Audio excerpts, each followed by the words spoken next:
Incredible greetings, everyone. How are you guys doing? All right. So, if you're on now, you saw the thumbnail. Especially if you're watching the playback, you got to see the thumbnail of what we are going to discuss today. And I'm pretty sure that thumbnail picture is going to throw a bunch of people into a tizzy because, and for you guys over here on TikTok, you may not realize what it is because I can't put thumbnails over here. But you probably have seen some of my videos leading up to this. So there's about 3 different ones with this image on it. And it is of me making this tumbler in my oven with my pizza, with my lunch about 2 days ago. And it's been posted in several places and I'm getting, some mixed reviews. Some that were intended to ruffle the feathers of this gorgeous, peacock. Because, now it all makes sense as to why I chose to now use the whole peacock, because I'm going to ruffle some feathers, and I can tell that some people want to ruffle mine. But the professor's a professional. So I'm not going to clap back at you in a way where it's going to come off as unprofessional. Oh, my professional clap back. Oh, wait a minute now.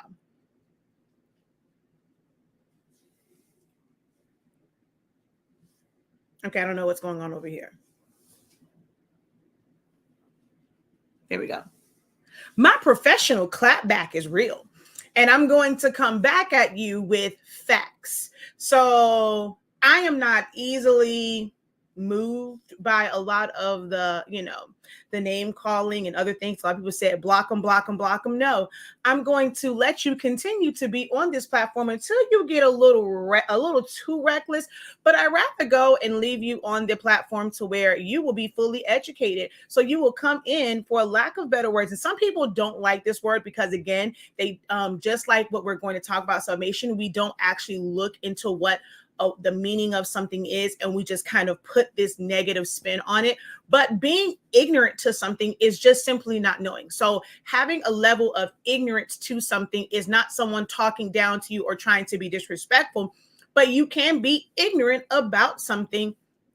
And sometimes it's how people use it to where it has a negative connotation, but it essentially just means that you just are not knowledgeable. Like, you're not aware. So when people make I'm not gonna say uneducated, but not well thought out responses and comments based off of hearsay, I don't get bothered by it, because that just lets me know that you have not done any research beyond surface level. Whereas someone like myself, I have gone way deeper than the surface level, and just to say, okay, hey, I want to sublimate, because I know that sublimation is not limited to this, going on this, or going on a shirt, utilizing a heat press, an oven, a mug press. The crafting industry seems to think that sublimation is limited to just this, and don't understand that sublimation in of itself has nothing to do with a printer and ink and paper. It is a process. It describes a process. And this is not the only form of sublimation.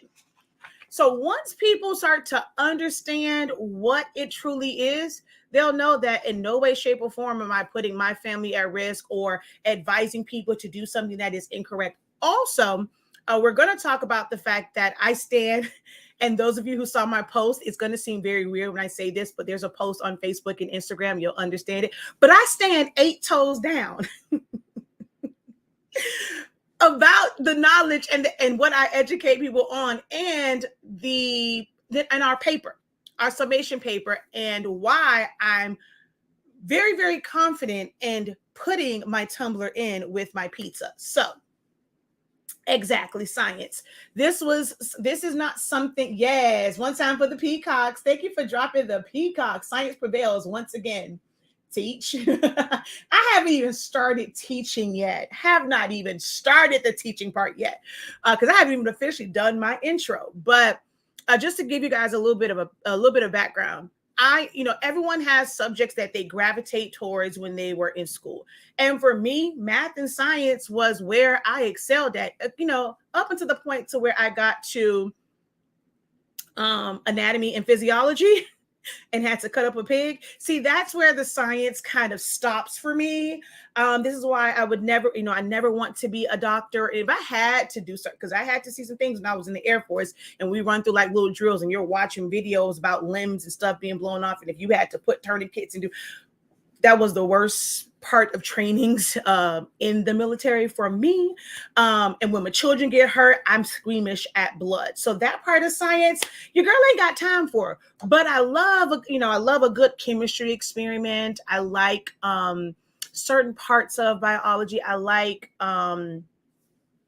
earth science, things like that. Like, your girl knows a little something when it comes to science. And my business is really based off of that. The name professor doesn't come from, like someone said before, oh, how can you call yourself a professor and you're making these mistakes? It doesn't, that name doesn't come from being perfect. It comes from a place of someone who does extensive research, and I do a deep dive, and I understand the true foundations behind things. If you know my story, you've kind of heard me talk about it on the personal side, so much so to where even when I was going through things with when I was pregnant and I had complications, and I'm sitting up here just talking about them with doctors, with nurses, and they're wondering if I am in the medical field because they don't have to sugarcoat anything with me. I'm telling them certain things before they say it to me. This is who I am at my core. So when I go and I bring forth any type of information or I'm trying to educate, understand that this is not based off of just reading one thing here, one thing there, a lot of hearsay. I mean, there's certain things where I got caught up in the trap of that, but I still go and do more research. And I don't search for the same topics or things that the average person does. Like I'm going beneath the surface level of a lot of below a lot of what most people search. All right. So that's what wanted to kind of just give you guys that little tidbit, because that is what is going to be the foundation of what we discussed today. All right. So with that being said, I am Shakia, the professor of HS Inc. 365. We are the home of the amazing, honestly speaking brand of products. We carry Sublimation ink, sublimation paper that does not bleed through, which is another big part of this. So I'm not saying what I do with, honestly speaking, sublimation paper and ink and heat tape can be done with every sublimation paper that is out there, because there are some that don't have the same properties as our paper. So when I'm putting it out there, I'm not doing it. I may not be doing it with the paper that you're using, but if you go ahead and get that honestly speaking paper, then you can do what I do, because this has been tried, tested, and I know it to be true that it does not bleed through the bag. So this whole, we're going to get into it, but check out the product line. Honestly speaking, you can find it at shop.hsinc365.com. We're also the home of 365 Creative Academy, where I help you to unlock your creativity in a wide variety of trainings and courses and classes and seminars and boot camps and things like that. Everything from your business and marketing and branding, with websites, like the actual application of things, phone boards, creation, sublimation, print and cut, silhouette, designing. Like, it's a lot over on the Academy. And this is a culmination of years and years and years of trial and error, not being afraid to make mistakes so that I can find out the best processes and the best ways to do things. This is a culmination of just experience in these things well over 20 years. I know the baby face, don't let it fool you. I'll be 42 this year. And this all started for me, like, I've always been this very inquisitive person, but as far as like just this world and this industry that I'm in, this started for me when I was in the 11th grade. So we're talking 16, you know? So this is years and years and years and years of knowledge and experience, and actually being in the trenches, doing this, knowing things that work, things that don't work. And just because they didn't work for me doesn't mean they won't work for you, but I'm able to break that down. And I do a lot of that within different courses and trainings within my 365 Creative Academy. And then last but not least, Silhouaholics Anonymous is the platform where I teach you guys how to use and master Silhouette Studio, which is a free software that you can use to create your designs, and you don't need to have a machine in order to utilize that program. So that's just a little bit about me. And so now let's get into the topic at hand. All right. Let me kind of go over here real quick. I saw some things. I wasn't sure if there were some comments. I see a lot of people are joining. Exactly Science. I graduated from Lidlam Technical High School in 1976, math and science. Okay, awesome. All right, so let's see who is watching over here on Facebook and YouTube. Incredible afternoon. Hello, hello, hello, everyone. Hello, hello. Incredible afternoon. Hello. I'm coming to Miami on the 31st. I would like to purchase some paper and meet you in person if you don't mind. All you have to do is just order and then you can pick it up here at headquarters. I would love to meet you. I will be back. Then I'm going to Atlantic City from the 22nd through the 25th. So I definitely will be back by then.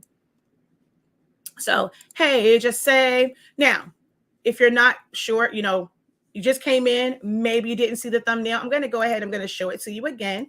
So here's the topic for today. Sublimation. Is it safe? Is it toxic? Facts versus hearsay. And as you can see, I made 2 tumblers in the same oven with my pizza because I'm just that confident in it, the fact that it's not. And I'm going to back this up with some facts that some of you guys have probably never seen in black and white.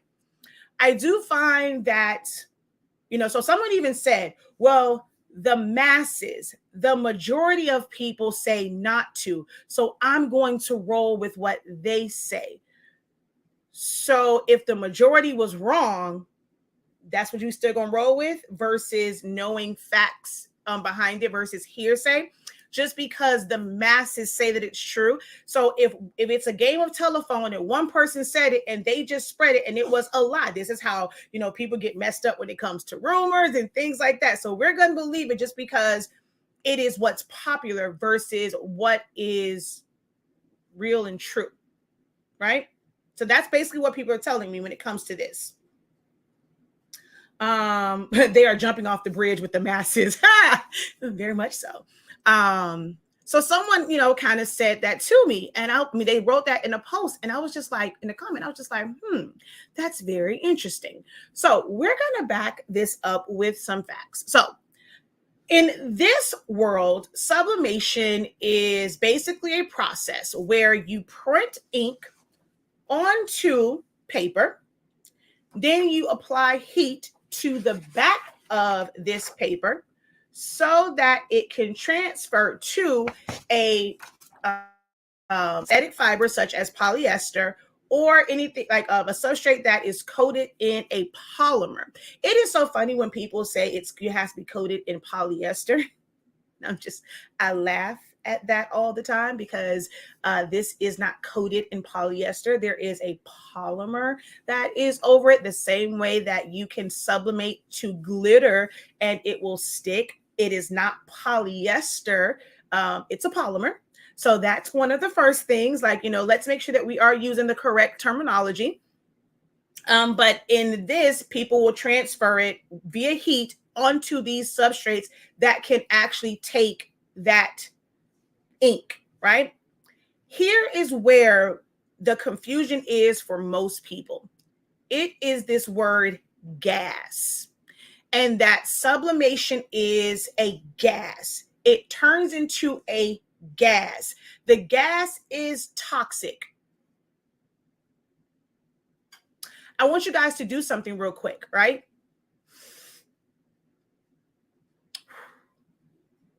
Yeah, I do know that was gas, right? You do know that oxygen is a gas, correct? So is oxygen toxic? Because most people are coming at me under this notion that because of the word gas, it's a problem. But you need oxygen. And last time I checked, on that little thing that's called a periodic chart, that's a gas, isn't it? Or am I wrong? Am I mistaken? There's someone here who was from math and science. Am I mistaken in that oxygen is a gas?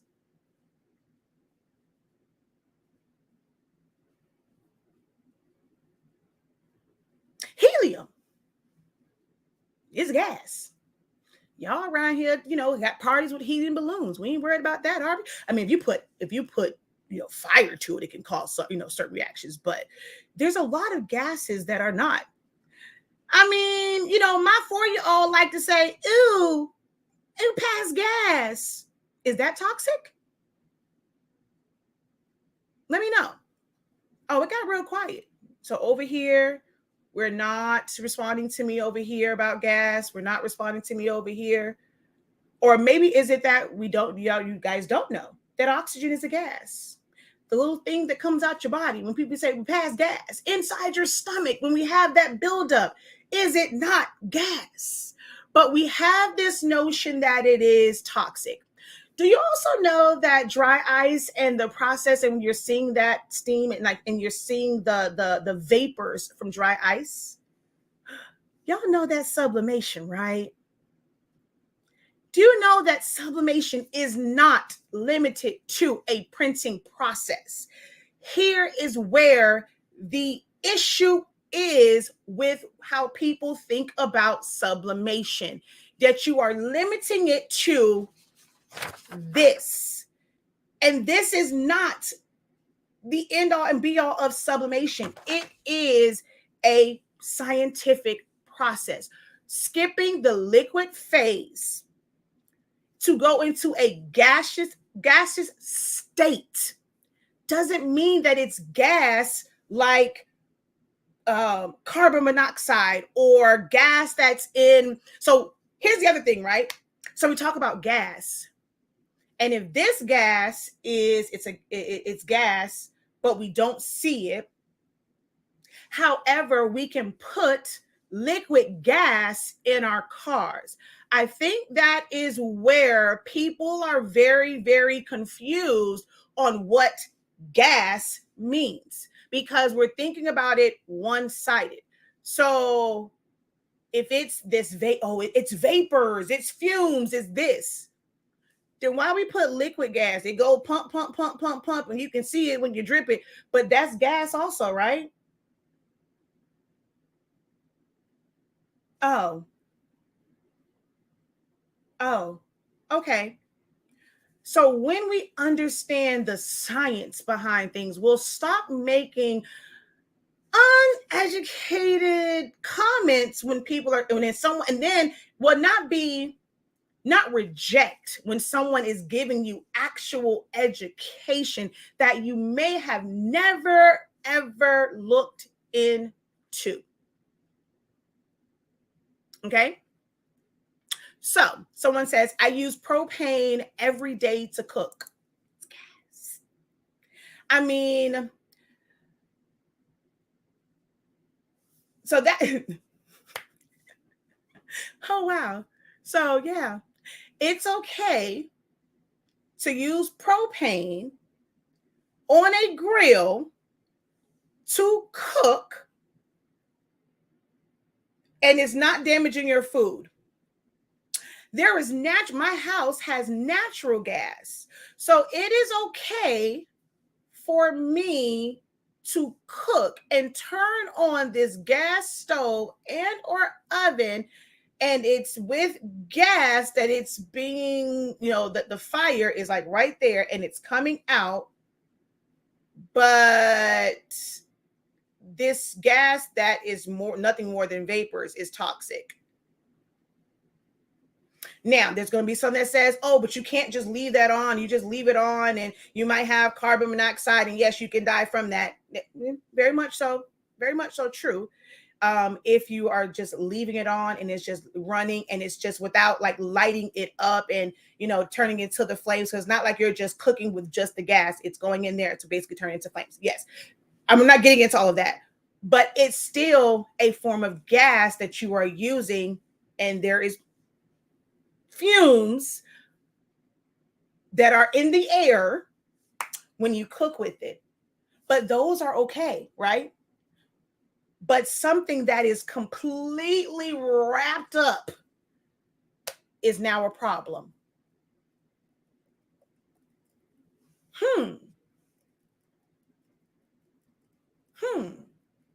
Interesting.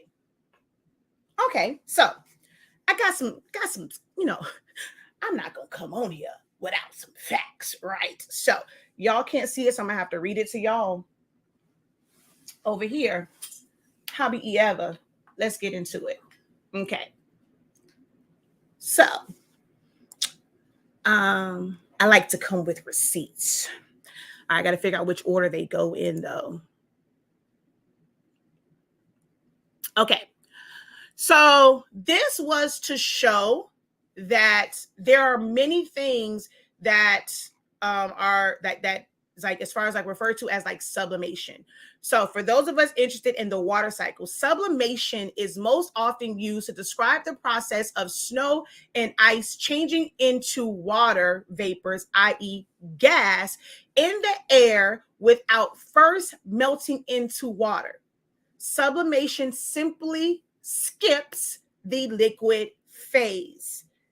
It's not that one, yes, the ink itself is liquid. It's put onto a paper where it's basically a solid, and this can transfer onto your substrate without going back to the liquid phase. That is simply what sublimation is. So in a water cycle, and in this, sublimation is referenced. So sublimation is not limited to just this printing process. It is not limited to just that.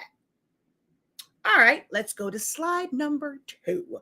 Actually, I don't know. Actually, they're out of order, I think. Oh, so is sublimation gas toxic, right?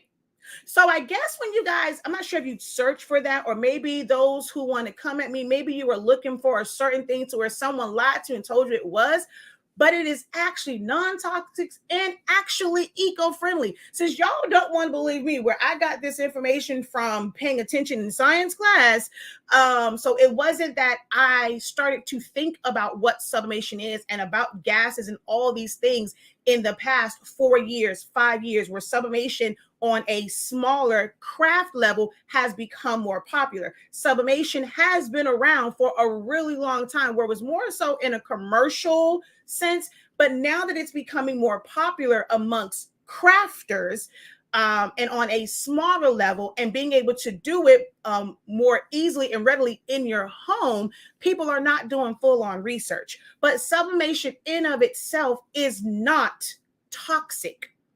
It is actually very eco-friendly. Sublimation ink is best used on white plain textile surfaces in order to guarantee a higher resolution print, as it directly absorbed into the synthetic textile. I wish they would have kind of had that on there, because things like that makes people think they can put it on any textile, and you can't. It has to be a synthetic fiber, a synthetic textile. All right, so let's see, what's the next one? Are sublimation fumes bad? Sublimation fumes are non-toxic, but the production process emits smells and it should not say and, it should be with certain substrates like neoprene that can have a strong odor. You may want to want an exhaust system installed or near your heat press if you're doing a lot of those, because that smell can overtake you, right? And if you're using certain materials and you're applying heat to it, especially for those of you who still sublimate at 400 degrees, it is going to cause a very strong smell. Now, I don't know about some of you guys, but I am somebody that cooks, and I know that there are certain dishes that require certain temperatures, and it's lower and you may never smell it. You can have the cleanest oven in the world, but the moment you take your oven up to 400, 425, and all those higher temperatures, do you not smell things within your home because you're using a much higher temperature? You can have the exact same pots, dishes, or whatever in your oven and be cooking a dish that can cook at 325, 300. But the moment you put that same dish or put different ingredients in the oven that requires a higher temperature, you smell it in your house. Like you can smell what's cooking. So it also comes down to the temperatures that you're using. Sometimes you guys are over sublimating and you're using temps that are too high, so it's causing you to have it's causing certain smells to be emitted into the room. It already depends on what you are sublimating, but it's not the process itself. It is actually odorless. Most times when I'm pressing, I don't see any steam. If I were to pre-press my shirts, which I really don't, you're going to see the steam from that. So with that theory, does that mean that when I press a shirt, that steam, those fumes, those vapors that are visible, are they toxic as well? Because before you even put anything to it, you're pressing out the moisture. It's going to have that same reaction that when you press it, it's like, oh, you can't breathe that in. But you can get that before you even put a sublimation print down on your shirt or on your substrate. So is that toxic? Is that not safe? So that also brings me to, which one is better or which one is worse, I guess, in some of you guys' eyes. Is it better or worse to breathe in these toxic fumes by standing over a heat press without not just a regular mask, having a mask that really is, almost like having the big mask, not even an N95 mask, because you're going to end up moving away. Do you have a whole gas mask? When I was in the military, I know what it's like to have on a gas mask, because I got to go put that sucker on. You got to put your hand there to get the suction and breathe to create that suction. See, we aren't doing that with gas, because I've had to wear a gas mask and being around actual gases that can affect you. But you don't pass out at the heat press, do we? Oh, am I tripping? We don't pass out there. But it's like once you put this on there, oh, it just changes the game. So you're putting it in your food. Like that's really what this is about, right? Based off of the picture. It's going into your food. You're going to ingest it. But it ain't a liquid. What's attaching to my food? And if it did, is ingesting it worse than inhaling it? Is inhaling it worse than ingesting it? If it is indeed toxic. All right, so let's see. I saw a comment over here. So happy I found this channel. I just started sub. You're very informative. Thank you so very much, Elizabeth. Okay. So let's see what do you guys have for me over here?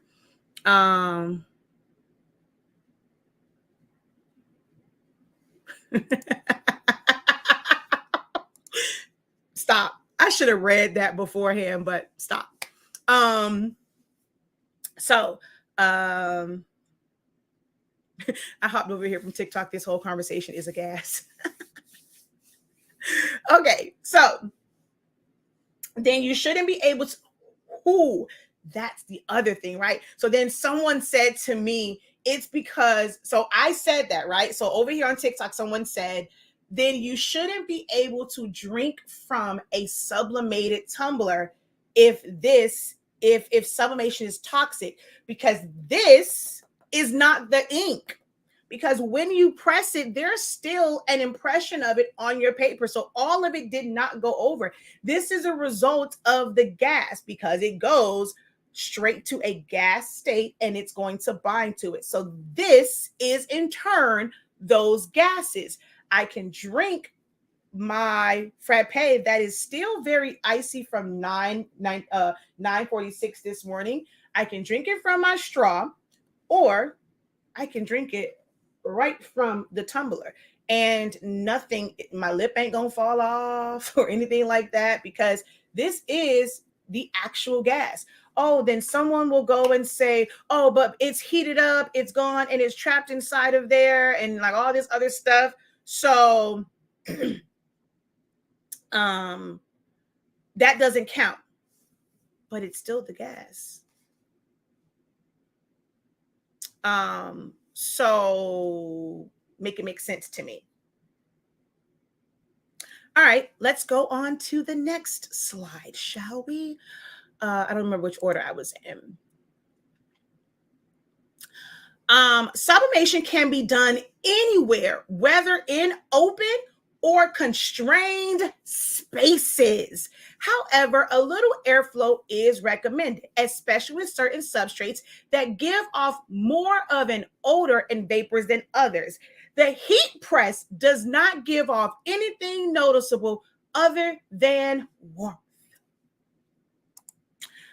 I mean, that's for anything. You can't be, someone says, okay, a well-ventilated room. Just having a room where a window, even if it's not open, air can technically flow. When you're in your house, it's not airtight. right? So there is natural ventilation to a room when you have, an air conditioning vent. Your window is there. You don't have to do sublimation with your window open.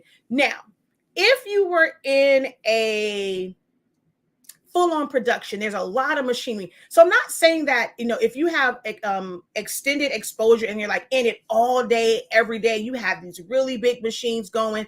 Yes, there can be a certain level of vapors and the steam and stuff, and that's for anything. You get that much steam and you're breathing it in. I mean, you go outside, they'll tell you about smoke and fog and stuff. So you go out there, you're bringing it in, it can affect your respiratory system. Hell, just walking outside can affect your respiratory system. It was hot and cold and all the rest of that stuff. So there's so many factors that can cause you to have that same reaction. So if you're in a room like 24/7 and you are sitting on top of it 24/7, like, or for a full day, there maybe, you'll have precautionary measures, to protect yourself, because it is a constant exposure, not to something that is toxic, but even in just breathing in those steam, that steam, even for a humidifier. They will tell you to not just kind of just sit over it for a certain period of time. You got to have a break in between it. When it comes to medicines, yes, it is safe for you, but we don't recommend that you take it past this many days. If you take it past this many days, then you have to do X, Y, and Z, like, go back because it's not working, whatever. Nothing you want prolonged exposure to. You can't stay out. You can't have prolonged exposure to the sun. You can't have prolonged exposure to freezing cold temperatures. That's for anything in life. But it just amazes me that things that you have prolonged exposure to that can be harmful to you is not a factor until it comes to something like sublimation, and we have all this misguided hearsay. So let's see. As a consumer, I will be more concerned about drinking out of a tumbler with an epoxy coating. Interesting. Very much so true. Let's see. That's all I own. I'm curious to know what she's going to say. Well, I'm not going to really mention epoxy. I don't do epoxy. Now, there are food grade approved epoxies to where they're not going to be an issue. The issue comes in where, because it costs more for that epoxy to be food grade and to where you can put it on something where you're going to eat off of it or drink from it, it costs more. So there are a lot of people, because they get into this crafting and things like that, they want to get the epoxy that's not food grade, because there's a bunch of different forms of epoxies. I'm not going to put we had our garage doors epoxy. I'm not going to put that epoxy on a tumbler. But there are some people who are not using the proper ones because it is less expensive to use the one that's not meant for it, because it requires more regulations, which mean, like, in order to make it, so it costs more. Which is why, little sidebar, if you have not noticed, children's shirts and things. So when you're looking for blanks, people tend to think that, oh, because it's for a kid, it's going to be less expensive. For that little onesie, that little 2T shirt and things like that, they can cost just as much as an adult shirt. Reason why?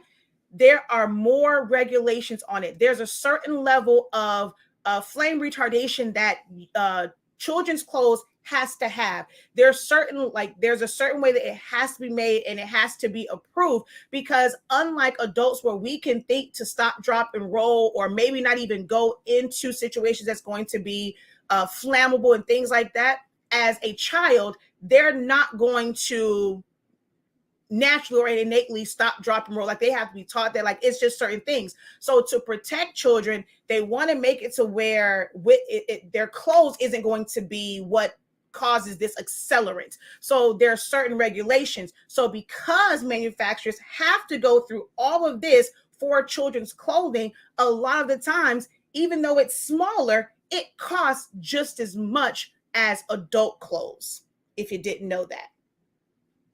So That's a little sidebar, lesson for you. A lot of people don't use the correct kind. Not all epoxy is food safe. Exactly. Exactly, Shaki. I'm always cautious about that. I don't do it though. Sublimation is just easier. Exactly. Um, and so see, this is the other part of it.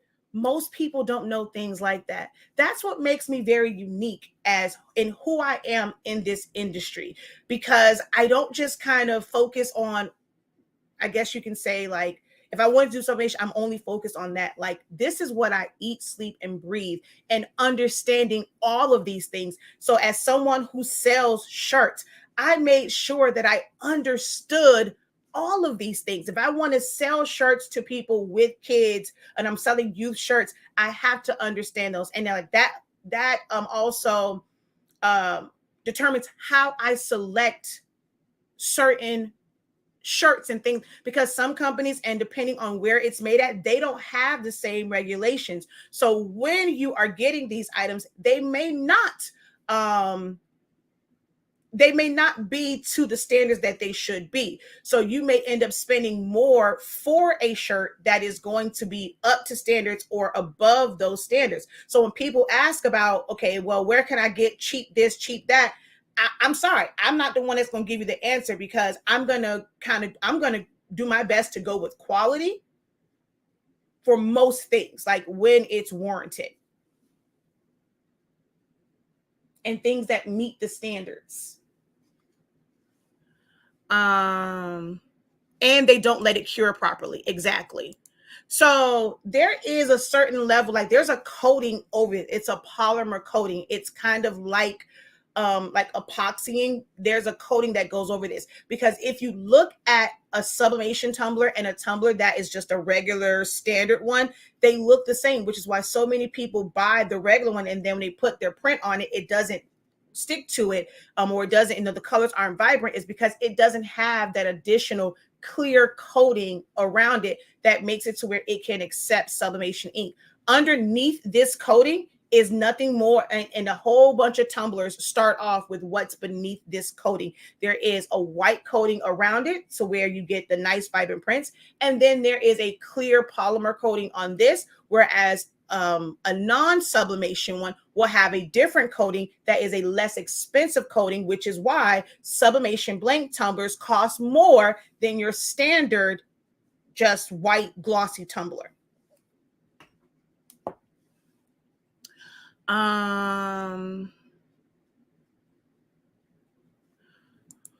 Before we knew what sublimation was in the crafting world, we were already drinking and eating from sublimated bottles, cups, plates, and what have you. Exactly. We shall proclaim sublimation to be zombie crafting due to the gas.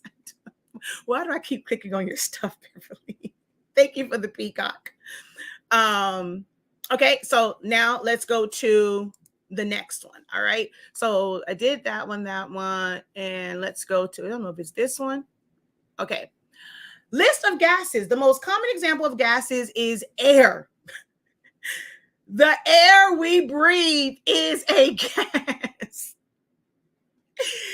So you're going to die from breathing. I'm just letting you know. Based off of some of your definitions of what sublimation is and gases, and it's toxic and it's fumed, you're going to die from breathing. I just want you to know, because the air that you breathe is a gas. It is also considered to be a mixture of many gases such as nitrogen, oxygen, and carbon dioxide. Some examples of gases are listed below, blah, blah, blah, blah, blah. It can be noted that these substances exist in the gaseous phase under standard conditions for temperature and pressure. However, if sufficient pressure is applied to the gas and the gas is colored to a low enough temperature, it can be liquefied. But that's I wouldn't care about that bottom part. And then what is a gas? So it just says gases are substances that exist in the gaseous phase. The key characteristics associated with gases are gases do not have any defined volume. They expand to occupy the volume of the container that they are placed in. Gases do not have any defined shape. They assume the shape of the container. Like, this is like the scientific part. This is the stuff that y'all should have learned in general science. in physical science. Like, this is the things that we should have learned, and some people don't retain those things. When it comes to science for my kid, I'm that parent. Let's get on it. I'm all for the science projects. I'm all for helping with science homework. So this is just, just kind of letting you know just about gases in general, so that we don't have this gas is the boogeyman, because gas is around us every single day. Now, when it comes to this whole thing about having a dedicated oven, and the things that I hear as to why you should have a dedicated oven for it, let's just kind of go back for a second to this whole fumes and it being toxic, right? If it's toxic, it's in the oven, right? So according to most of the hearsay and those who are regurgitating and repeating all of this hearsay, it's toxic, right? When you heat it up, it's releasing these toxic fumes and whatnot sits in the air. So you should have a dedicated one, right? How you get that tumbler out of the oven? Don't you have to open the door to your oven, whether it's dedicated or one that you cook in? Do you not have to open the door? Are you letting it sit in the oven for the gases to settle down and the fumes to settle down before you open it? No, because most of you guys don't even do where you just turn it off, like you're letting it run. So you have your timer, and as soon as it hits the timer, oh, wait, pause. Some of y'all have to open it and turn it. So are those toxic fumes not hitting you in your face? When you grab it and you put your hand, you have a glove, depending on if you got the really long one, but if you put your hand in there and you grab it, or let's say you grab with a rag or a towel, because I don't always see people, so I see some people use kind of a tongue. Do you go and wash your hands before you maybe touch your face if it's toxic and it's going to kill you? Or, do this? No, right? So we don't think about those little things, and we're saying that this is such a dangerous process. It's such a toxic process, yet we're not thinking about the things that we're doing in this toxic process. So, how you make a sublimation tumbler? You take a sheet of paper and you wrap it around, and you're going to somehow seal it, whether it is with tape, it is with shrink wrap, or whatever. There are some papers where it bleeds out the back. Henceforth, y'all need to use butcher paper. Well, I'm not using that type of paper. I use, honestly speaking, sublimation paper, which there is no blowout, no bleed through. No blowout, no bleed through. Ain't coming through the back of this paper.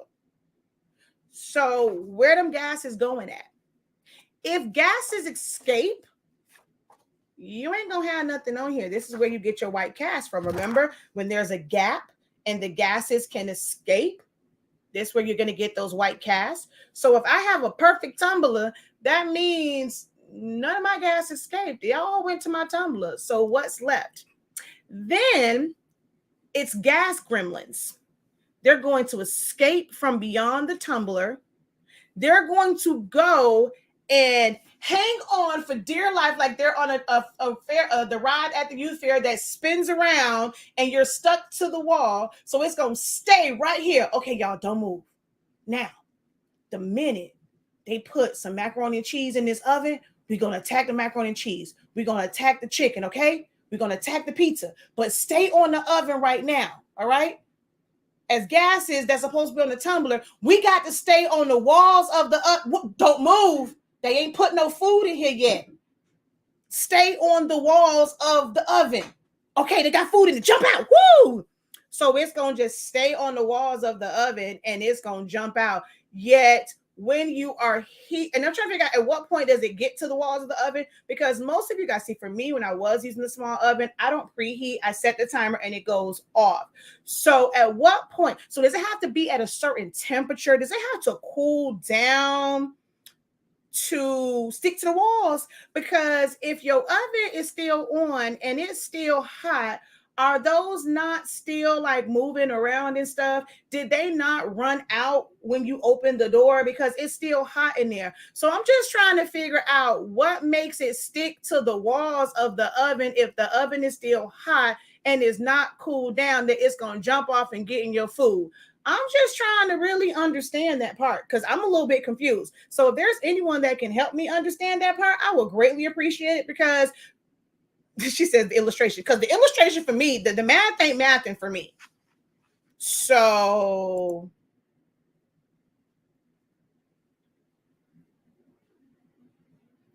I don't know.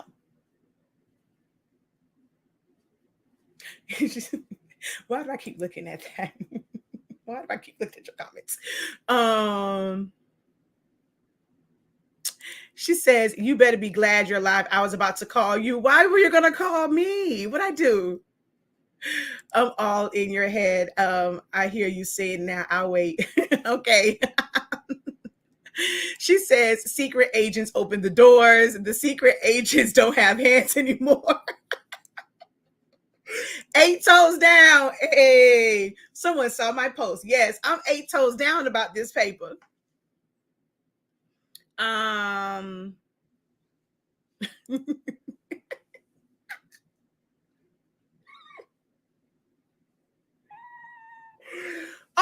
no. True. Do understand that this is not about anyone getting under my skin. This is as I'm like, I'm trying my best to be very I'm not like, professor. It's not very professor, like, or like teacher. Like, I can't be stiff with this. It's not about anybody getting under my skin at all. It's a conversation that needed to be had, like in a public, in an open setting, right? I've said this time and time and time again. I just chose this time to do a little clickbait and having that picture on there. So I'm hoping people will watch it and really listen. Because yeah, we're an hour in, but I'm hoping that people will actually watch this. It's just about providing actual education and the science behind what this process is, so people can stop thinking that it is the boogeyman, because it's not. There's so many people, like, if you're just brand new to this, right? This is not something that's really like inexpensive to do. Like, there's a lot of moving parts to be able to do this.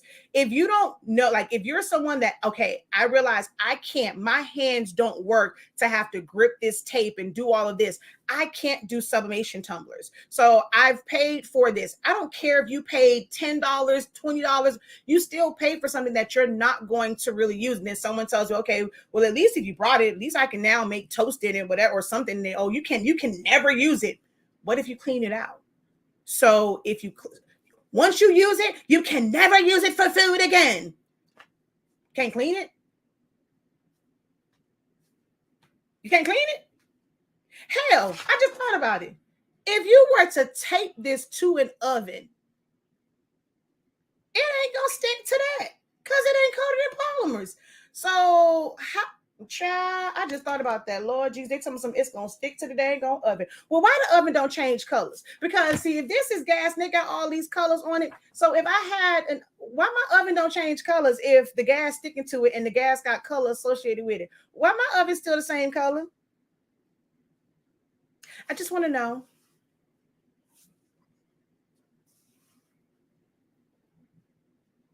I just don't get it. I really don't get it. Uh-oh. So me and my goal is always to provide actual education.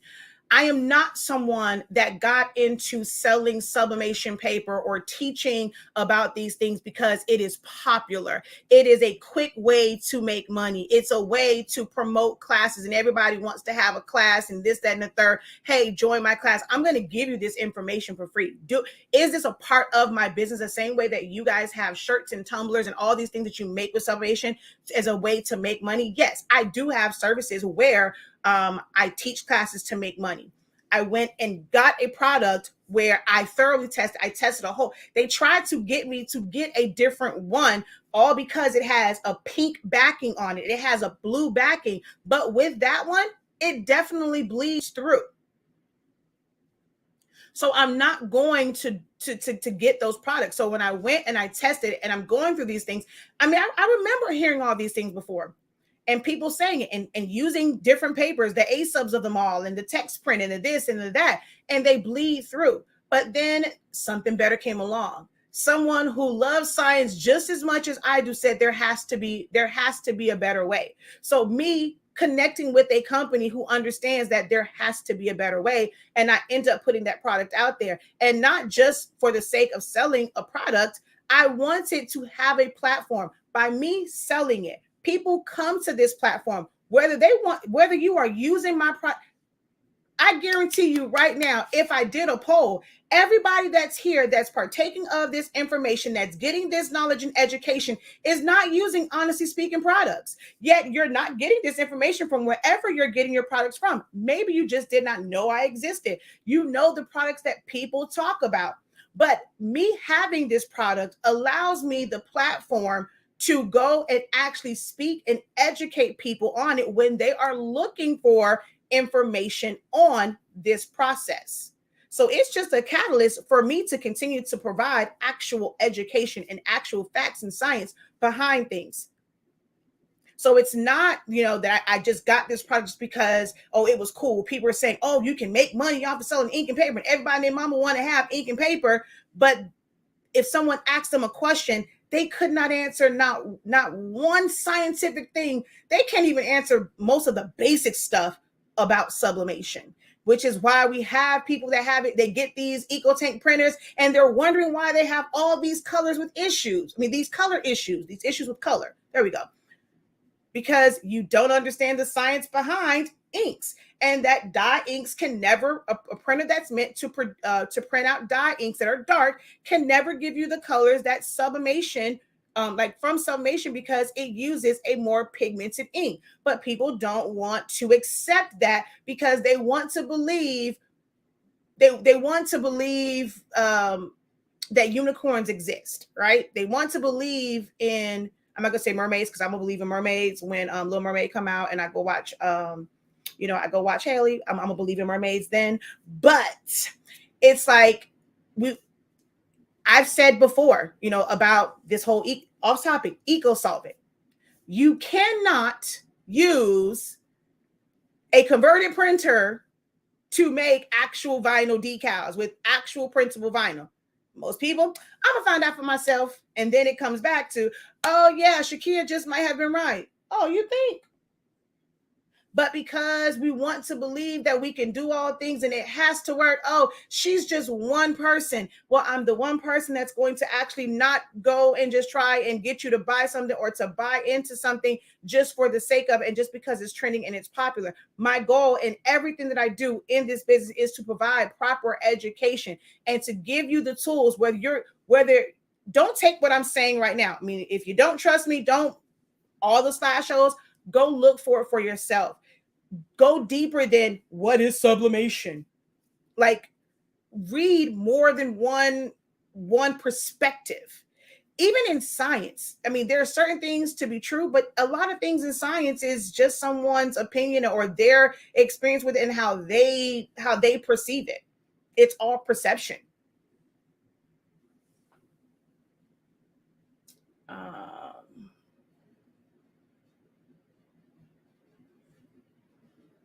I switched to a tumbler press, and now my oven. And now my oven will be in my kitchen. Oh, yeah. So I mean, yeah, you can take, if you decide to switch to the oven press, no sense in throwing that away. And then someone says, if sublimation is so bad, you better stop drinking out of soda cans. There's so many things. It was somebody who said something about it. Yet I see that you have acrylic nails on. Whew, let's not talk about how toxic that is. You were sitting in a nail salon with all of those fumes just to get pretty. You like red color? You sitting there and get all of that, but sublimation is an issue. Like, come on now. Thank you thank you so much for all your info. Keep scrolling. Who told me to keep scrolling? I don't understand. So let's see.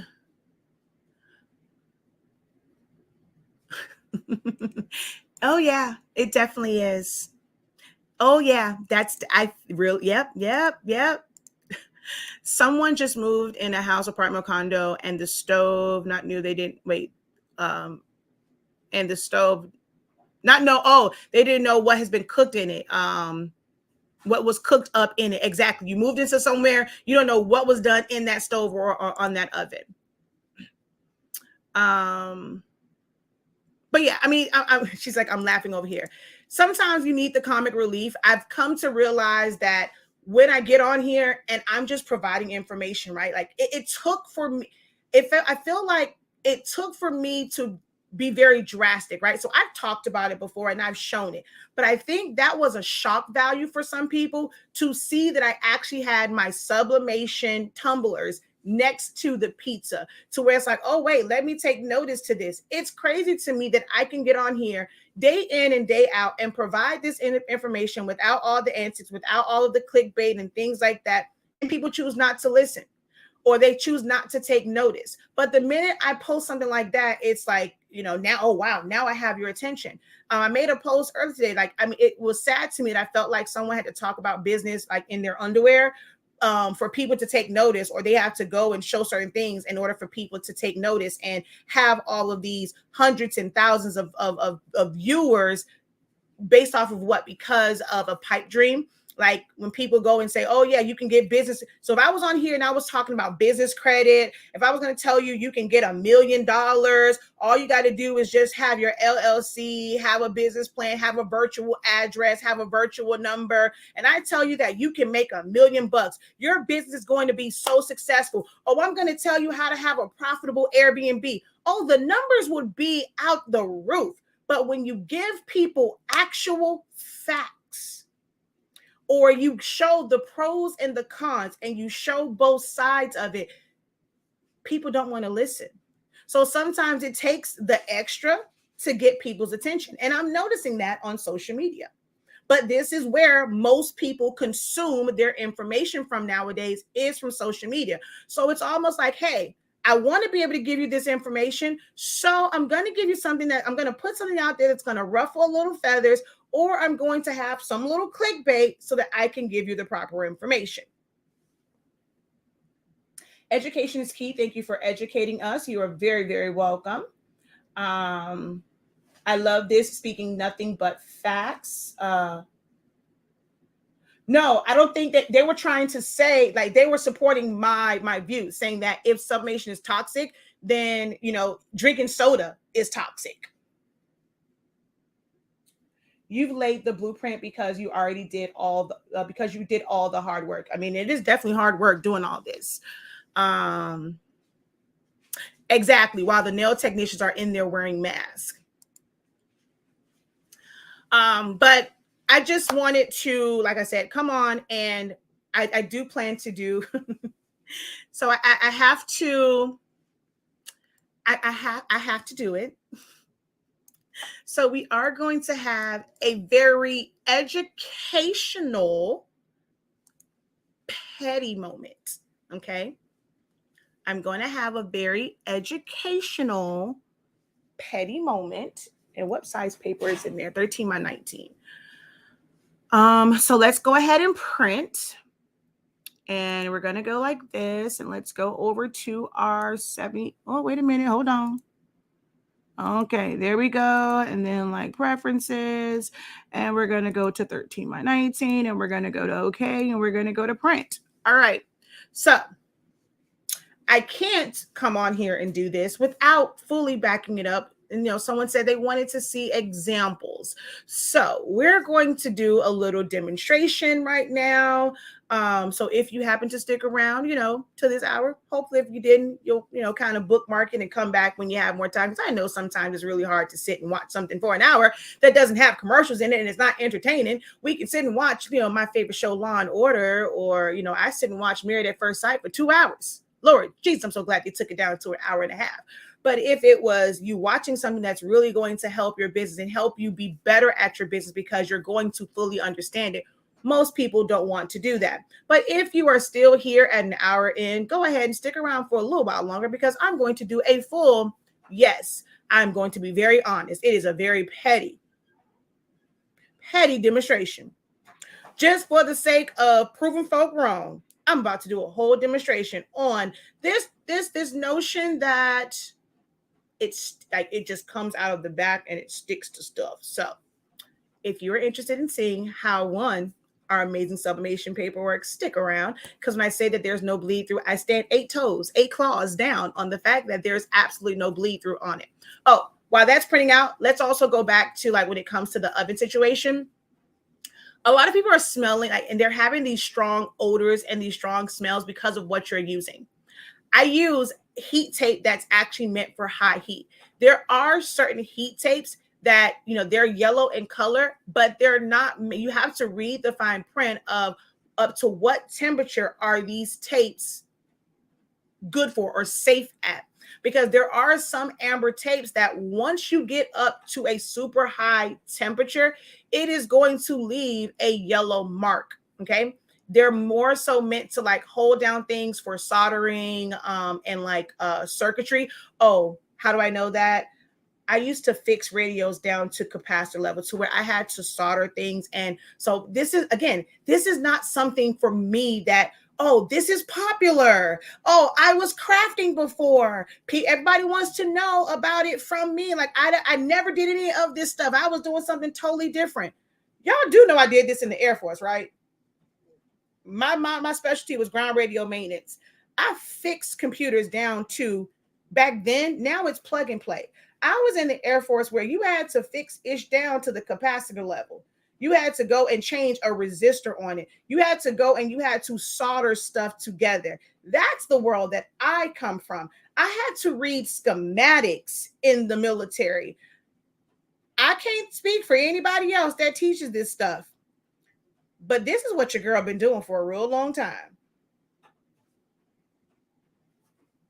But anywho, when you're using the shrink wraps that aren't made for high heat, because not all of them are created equal, the shrink wrap that we use, this would be can be a form of it, because once it heat is applied to it, it can shrink around it. Then there is the one that is on our cartridges, which I don't have a set of cartridges in shrink wrap. A lot of people were using that clear shrink wrap, and that's not meant for high temperatures. There are things that are applied via heat. And certain things like, it's like quick heat and kind of just like where it'll stick to it, but it's not meant for high heat and for a prolonged period of time. When you use certain shrink wraps and you're applying heat, it's like it can be really hot heat, but it's like really, really quick, and it's not sitting in something for 3 to 6 minutes. And so as that continues to sit there and heats up and heats up and heats up, yes, you're going to get certain scents and certain smells. That's, most people wanted to use the cheaper version. There were companies like Johnson's Plastics Plus. If you want to use shrink wrap, that is a company that I highly recommend that you get it from, because they have quality shrink wrap.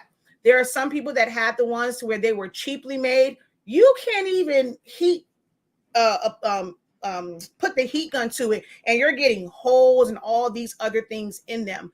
It's cheap, but in this industry, most people are always saying, where can I get this cheap? Where can I find this cheap? Where can I find that cheap? So for the ones who are probably experiencing these fumes and these smells, it's probably because you're using cheap-ish. Like I'm just being honest. But the tape that we have is made for high heat. It can withstand heat up to 425 degrees. I sublimate at 350 to 365. I'm nowhere near 400, so I'm very much so safe. I am not saying that this process works for all papers. I am someone who has a paper company where I have a paper that we sell. And I can say that when using Honestly Speaking sublimation paper and the properties of Honestly Speaking sublimation paper, Honestly Speaking sublimation ink, and the fact that you can sublimate and do things at much lower temperatures, this becomes a whole lot safer, because you are not up at those really high temperatures and leaving your tumbler in an oven for a prolonged period of time. You can do it faster. There are some things where it can become toxic, not in sublimation, but just like in general things, but it's at certain temperatures. or if it's exposed to something for a certain time. When it comes to food, oh, did y'all not know I was also I was food safe certified? I've gone through that certification before.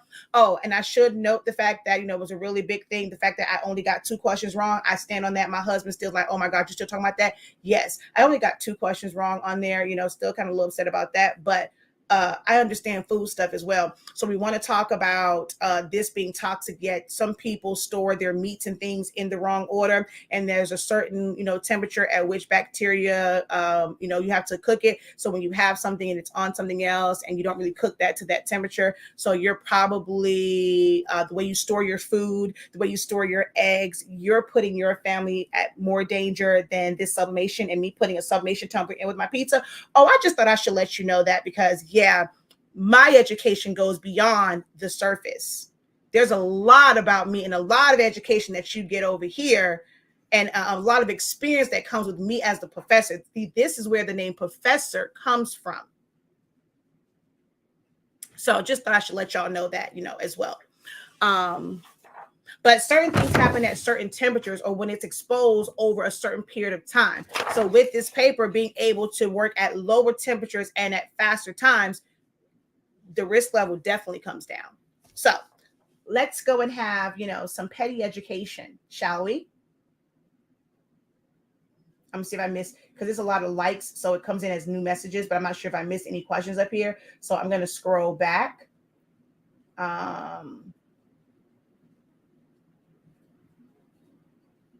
Just like calling people out of their names can be harmful to her body. Quisha. All right, so.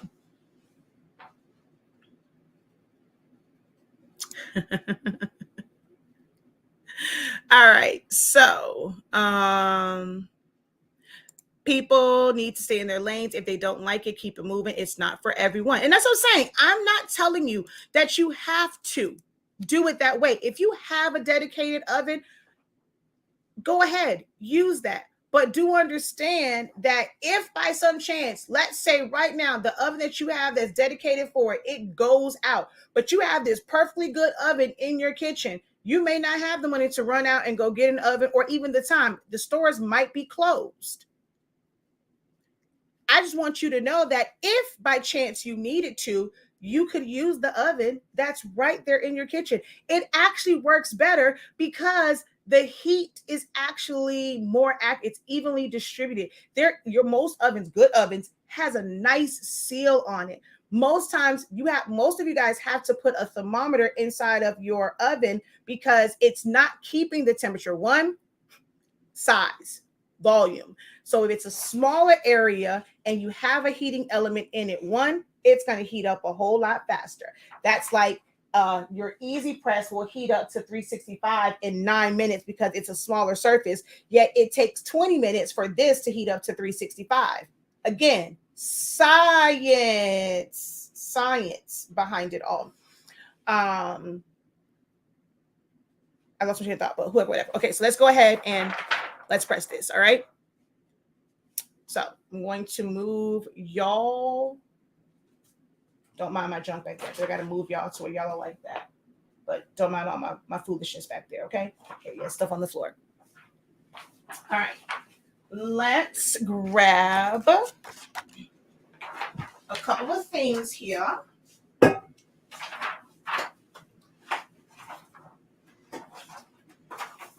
right.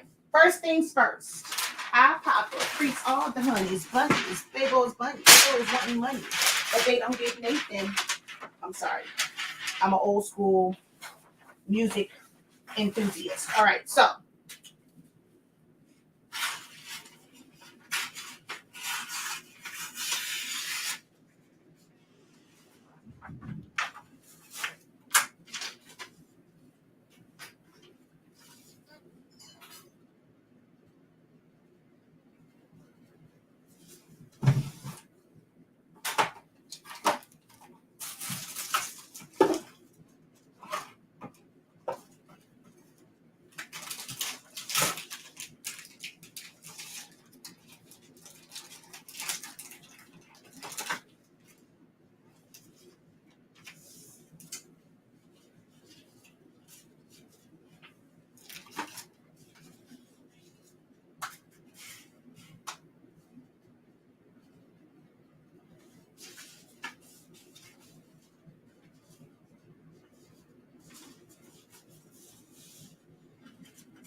Damn, I'm still at the 0. I mean, I almost at a 1. Okay, so I'm gonna explain to y'all what I'm doing here, right? Every time I say that Biggie line, I have to follow up with that verse too. Exactly, right? Yes, it's all preference.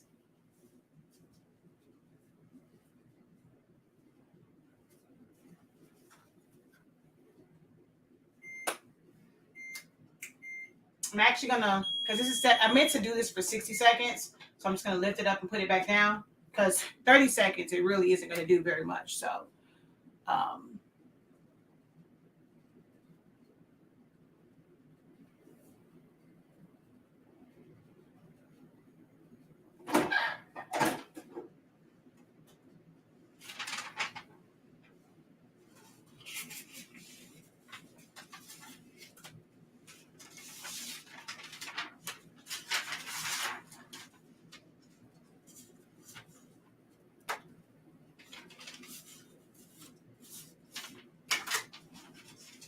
It's hot.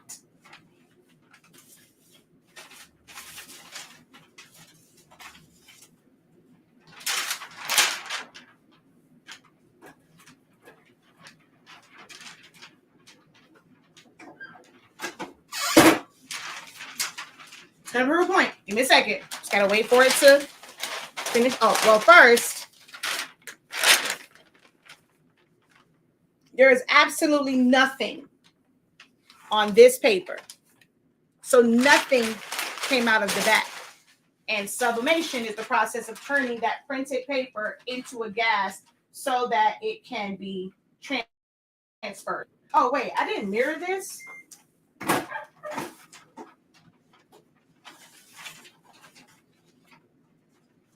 Okay, so I use the exact same printout, right? And, oh, I'm sorry. 1 second.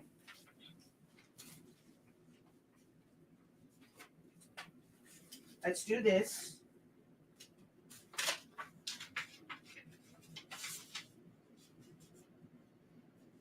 Oh, first, let me show this on camera. Okay.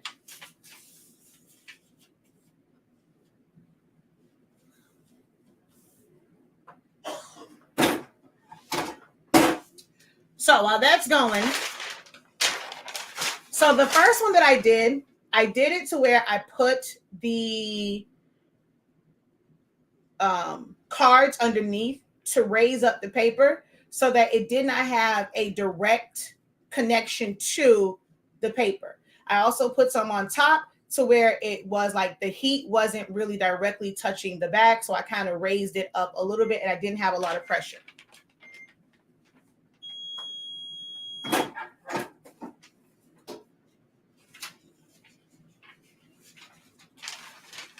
Now I want you guys to look at this, right? So now you see what this looks like, right? So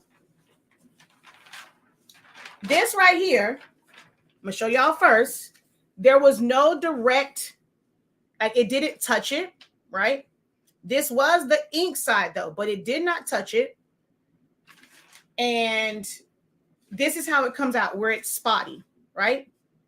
So when you're doing a tumbler or with anything, the goal is to have it as tight, as close to it as possible so that it goes into that, right?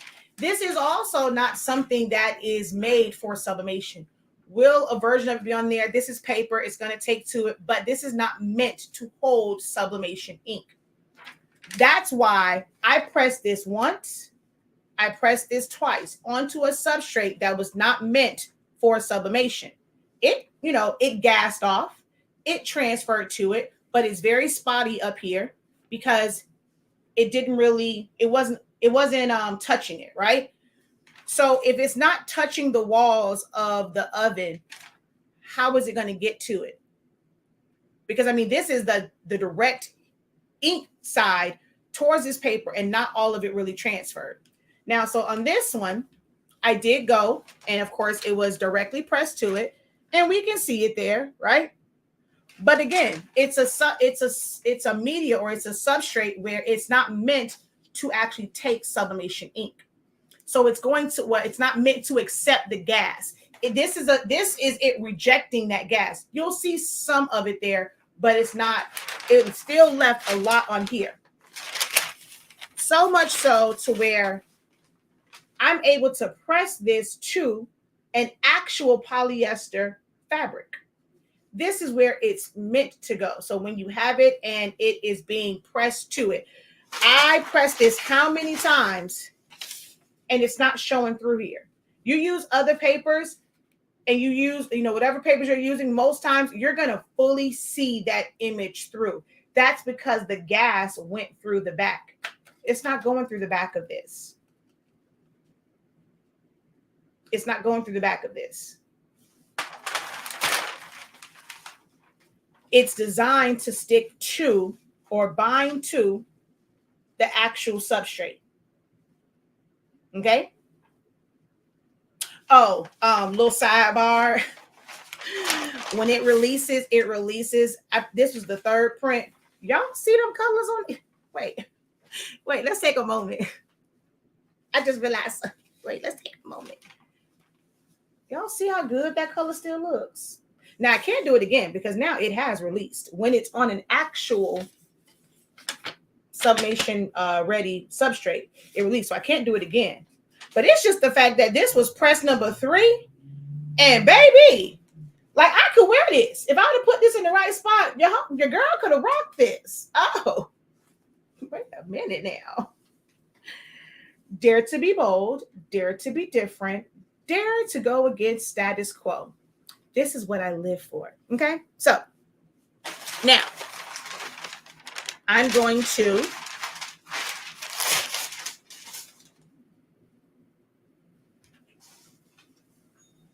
where is my other piece of paper?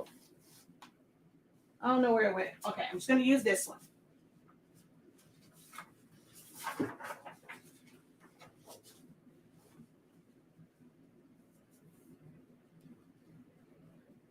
I'm going to keep doing examples that it doesn't bleed through the back. I also am going to, where the hell did my paper just go? Y'all know I lose stuff like in 2.5 seconds. No, for real. Where did my...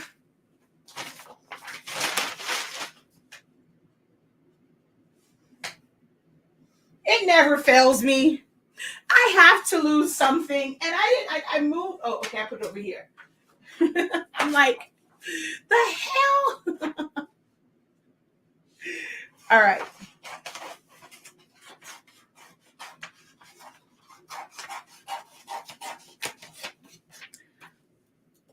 I'm hope. See, y'all may not be able to see it, but just understand that when I say it, I'm going to describe it and tell you what's happening, right? I'm not going to lie to you. So I'm going to go ahead. Well, first, if we pre-press, oh, that's too much pressure.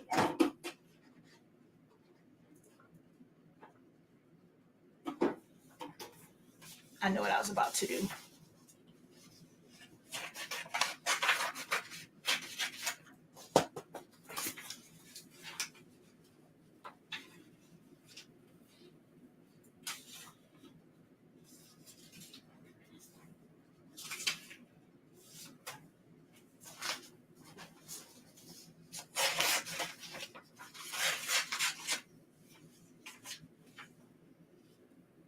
So I did that before to show. I'm looking for my other fabric. I don't want to use the rag. Hold on. I'm looking for my scrap. Okay, no, that's my actual shirt. Looking for some scrap fabric here. Okay. I'll use this.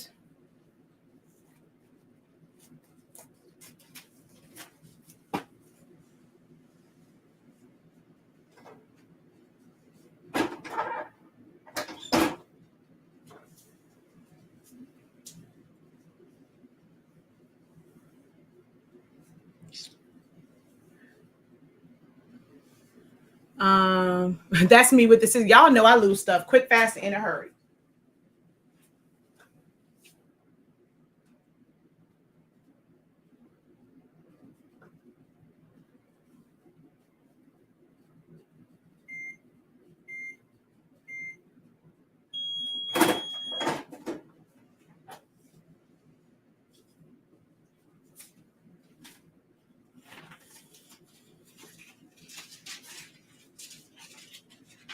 One, I put this directly underneath for you to see that when you're pressing at a lower temperature and a lower time, nothing came through it. Because you guys always ask me, does it bleed through the shirts? This is meant to hold sublimation ink, right?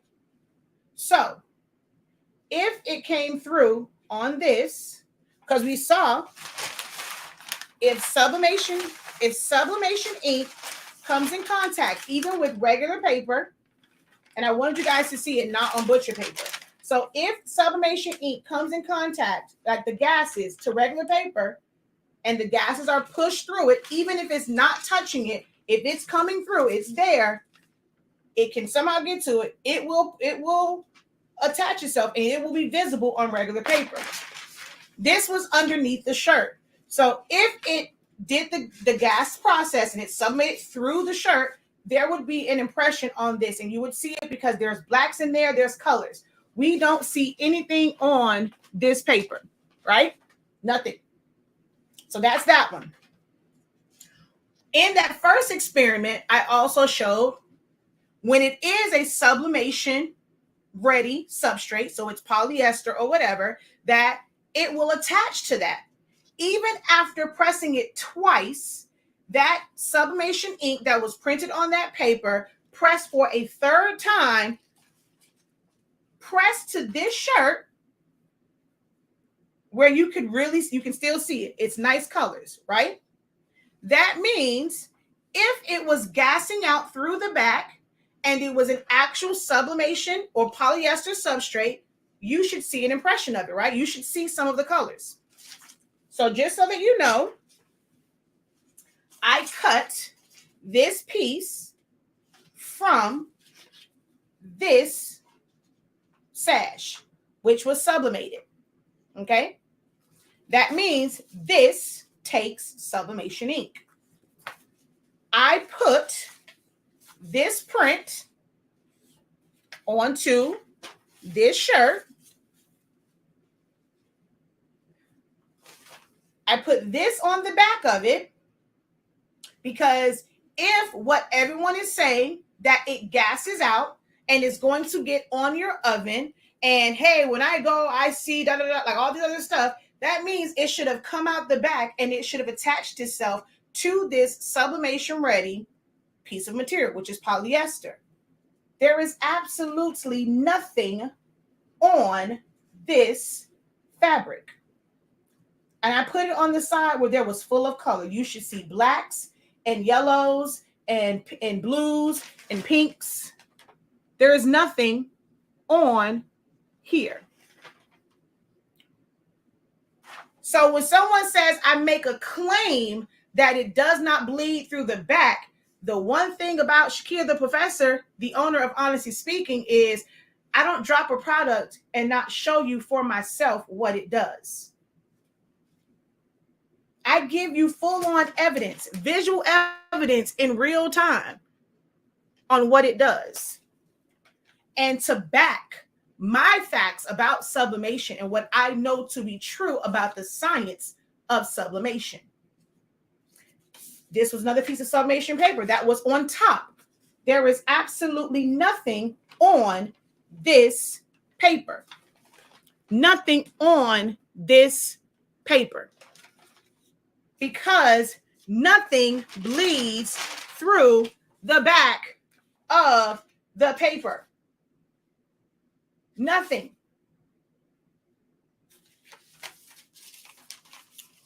We need to see something else? Need we see more? Okay, well, there was also no steam from it. But hey, just for the heck of it, let's take this print on the shirt. That was a certain type of substrate, right? So now we're going to take Mario and Luigi.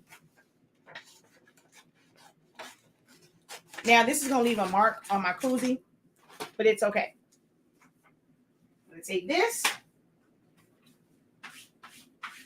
It's a little dirty. Go ahead and throw Luigi on there. And we're going to press him. Now, because of the fact that it is neoprene and the moisture and how it's made, the heat, even within 30 seconds, can make it to where there's going to be visual steam once I pull open this press. But when I did the shirt, there was absolutely nothing.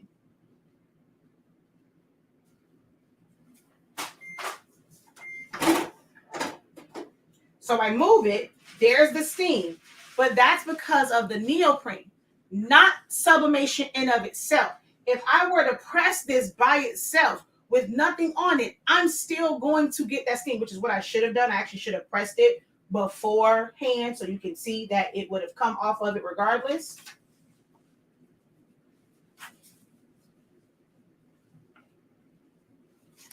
"30 seconds.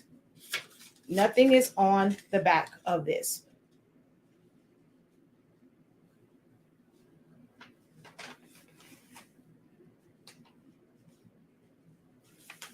Now,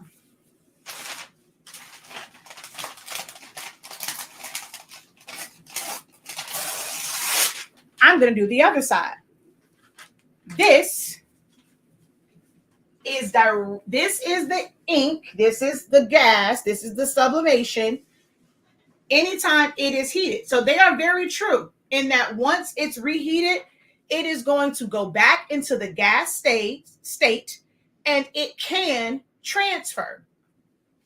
I'm going to put that face down. We're now going to take Mario and throw him on top.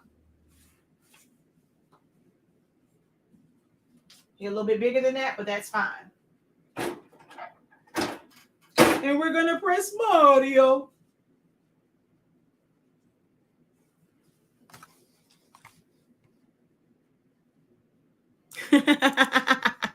She said, "Case closed. It's the colors for me." Bill Nye, the science guy, are clapping loudly for this live. I know.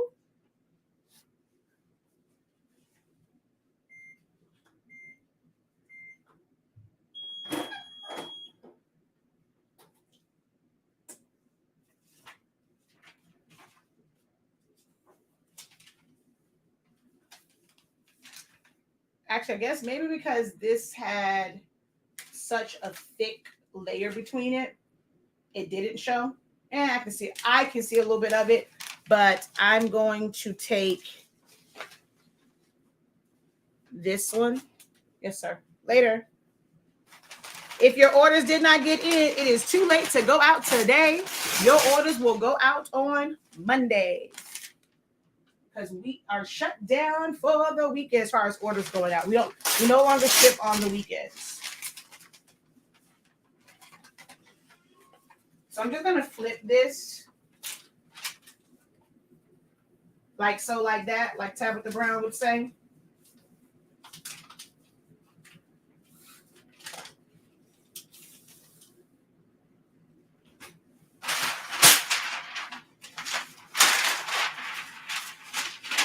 I want to show the part that they are saying is true, in that once heat touches it again, it will basically turn back into a gas and it can transfer.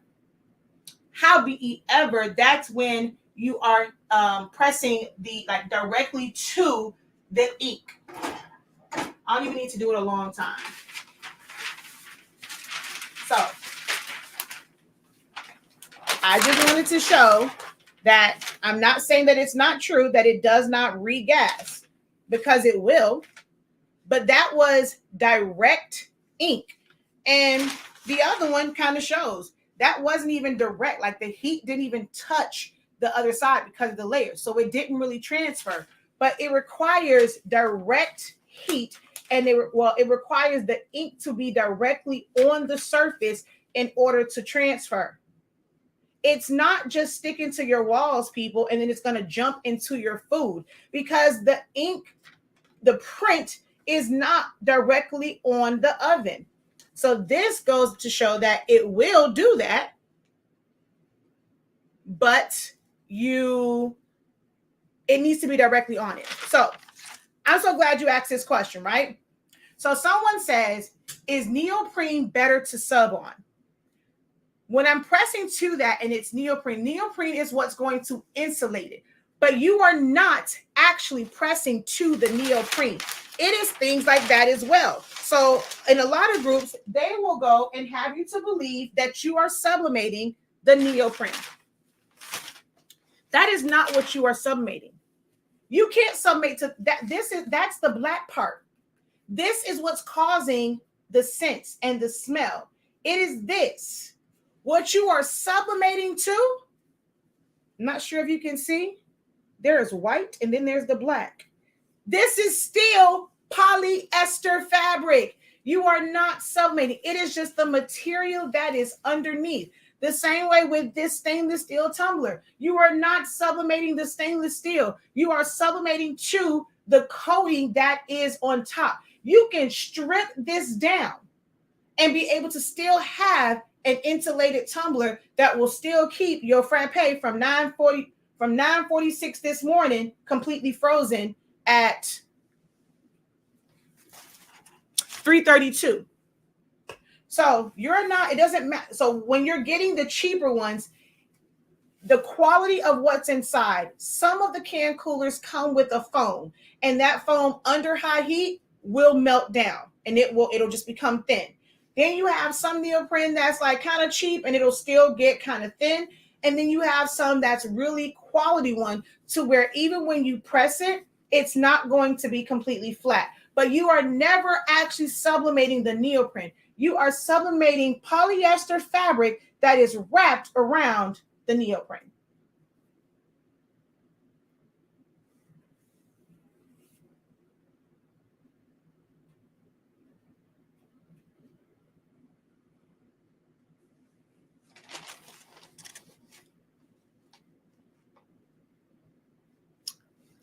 What is the debate? LOL, I'm confused. Is debate the color bleeds, sub being toxic, food tumblers together, heat press versus oven? This is 5 experience topics at this point.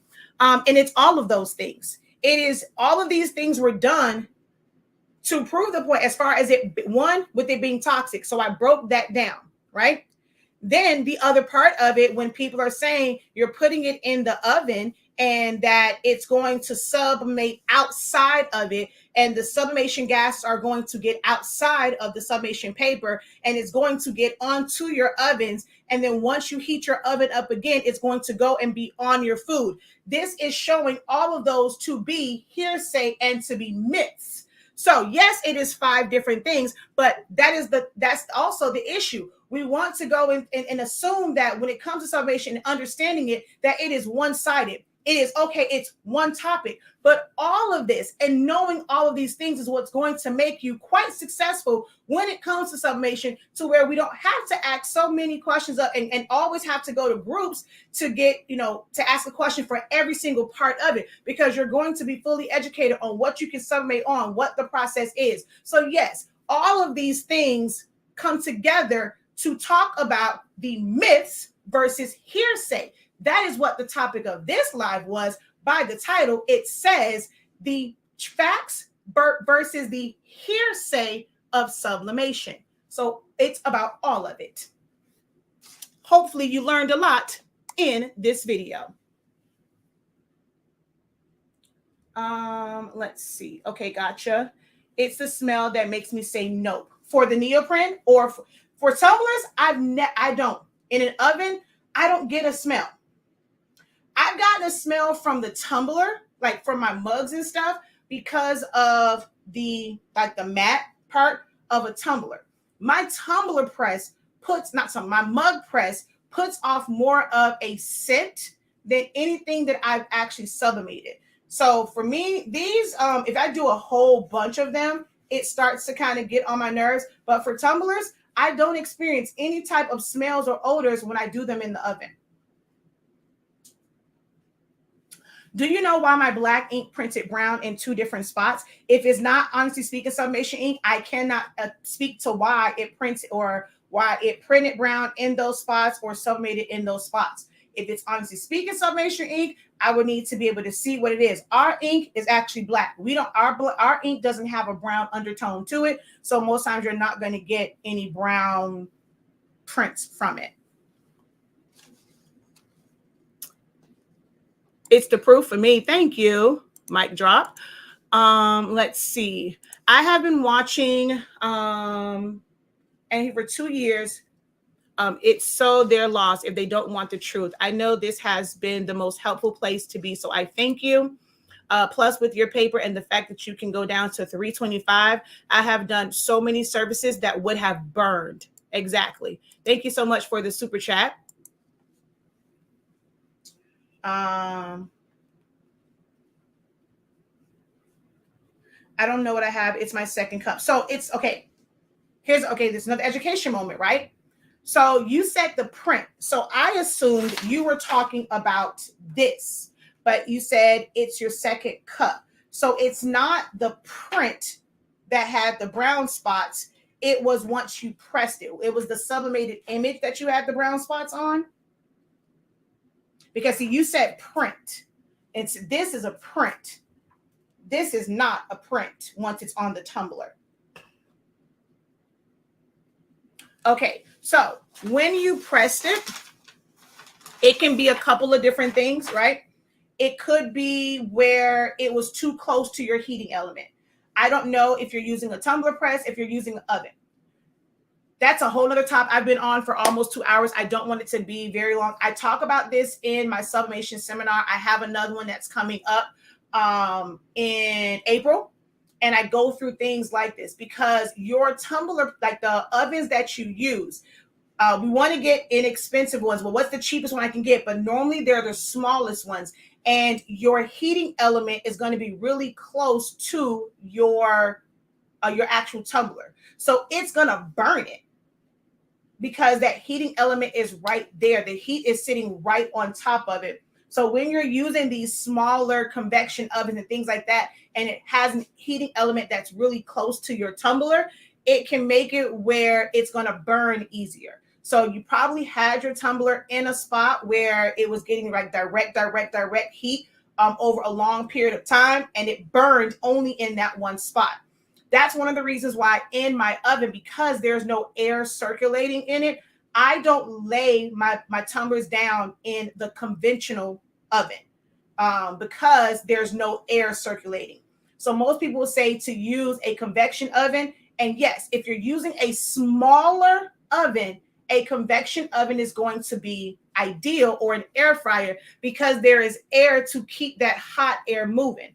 But in a one that doesn't have it, just a regular old oven, if you lay it down and you don't rotate it, it's just heating up in that one spot. Compared to when it's standing up, it's just the heat around it that is it's just the heat around it that is making it sublimate. When you put it and you're laying it down, it's not just heat. You have racks in there. That rack is going to be very, very hot as well. And it's concentrating the ink in between that. So you'll notice if you lay it down and it burns, it doesn't burn the whole thing. It's going to burn wherever it was laid down on the rack if you forgot to flip it. I've had times where I've done live videos and they'll say, Shakira, your tumbler. I don't be worried about it, especially when I have it stood up. I'm not worried about it burning because it's not directly on any heating element or close to any heating element. Make sense? Yes, just like toast. Exactly. Thank you. Just like toast.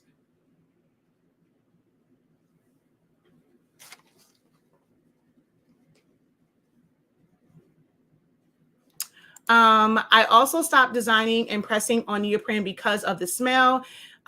It's a toxic smell that I just can't be comfortable with and don't trust. Mouse pads, cosmetic bag. Yeah, mouse pads are really, really bad. And it can be to where because of the smell of it, it makes people like, okay, yeah, I just don't want to chance this because it puts off such a harsh smell and a harsh odor. It's not toxic. It seems toxic because of the smell of it, but it really isn't. But I trust me, I get it, because when I do mouse pads, I don't like that smell. Even when I'm doing these the metal cards, I like to do these with the doors and stuff open. If I can, I rather have the window open if I'm doing a lot of these, because pressing them even at the 30 seconds, because it is, the type of material it is, you can end up like the smell on it becomes a bit much. But I know that it's not toxic. These are meant, anything that says that it's meant for sublimation, it is meant to be heated up. You cannot accomplish sublimation without that heat, for this type of sublimation. So I know it's made for it. It's just that the substrate itself, the coating can be sublimated, but the substrate itself is what's causing that smell, not the sublimation process. So that can get overwhelming. Trust me, I know, because when I do these, I have the doors open, I crack open a window because it just can get overwhelming. Thank you so much. I understand. You're very welcome. If you guys are interested in purchasing our paper, if you want a paper that is not going to bleed, so if that is your concern, that you're getting these gases throughout on your oven, I'm doing that, and I'll put it in the oven that I cook in, because I'm confident in the fact that, one, I already know it's not toxic. But I'm not going to say if it was toxic, because if it was toxic, I would not even be using it, like whether it bleed through the back or not. But just in that theory, nothing comes out of it. I'm not worried about anything jumping out and getting on my ovens. But if it was toxic, I really wouldn't be doing the process anyway. I'm a very responsible share of information, as Eric from the Blank Spot will say. I'm a very responsible share of information in how I research. I'm not going to go and be this public figure and this influencer, and that's going to give misinformation to those who follow me. Like my conscience would not allow me to handle that. So you don't have to work. Like I do a lot of research before it ever even gets to you guys. I will test out certain things.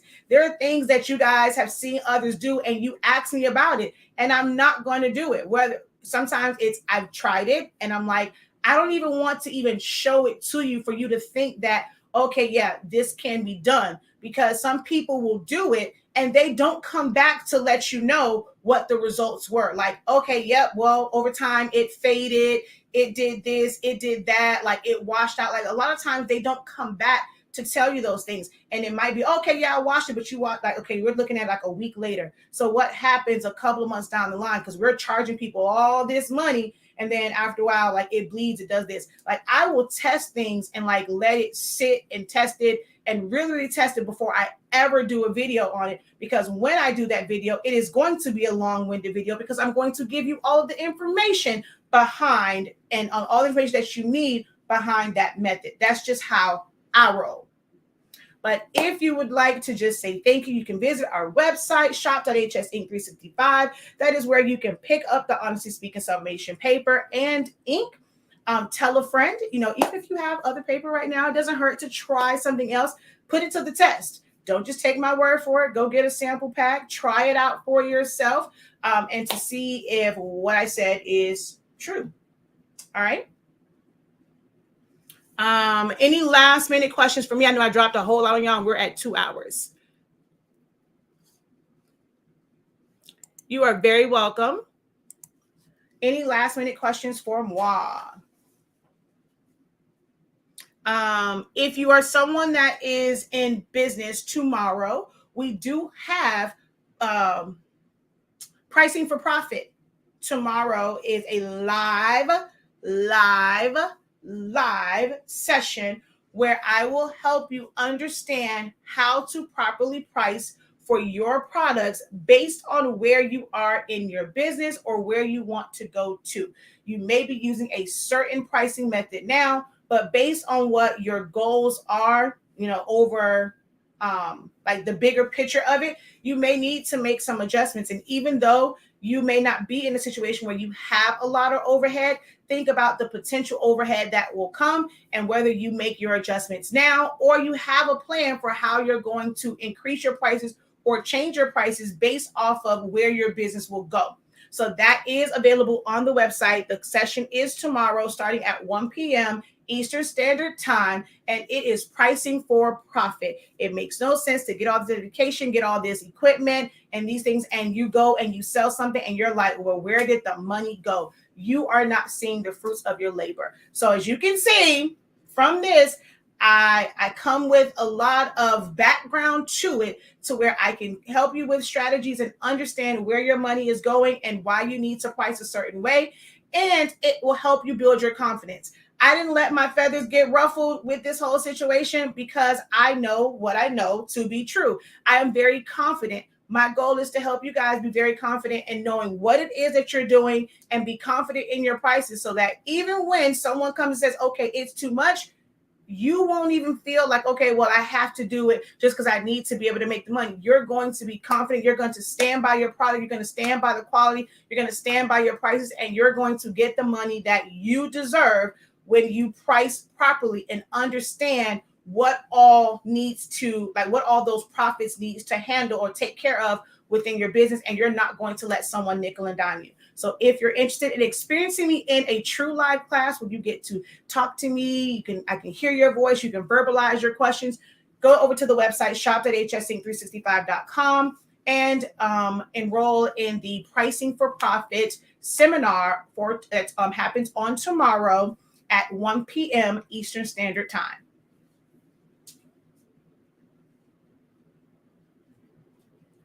All right, y'all. Until next time. Let me see. Was there anything? She is the best. Thank you for everything. Thank you for the peacocks. All right. Until next time, guys. Have a great one. Continue to unlock your creativity and be incredible. Peace.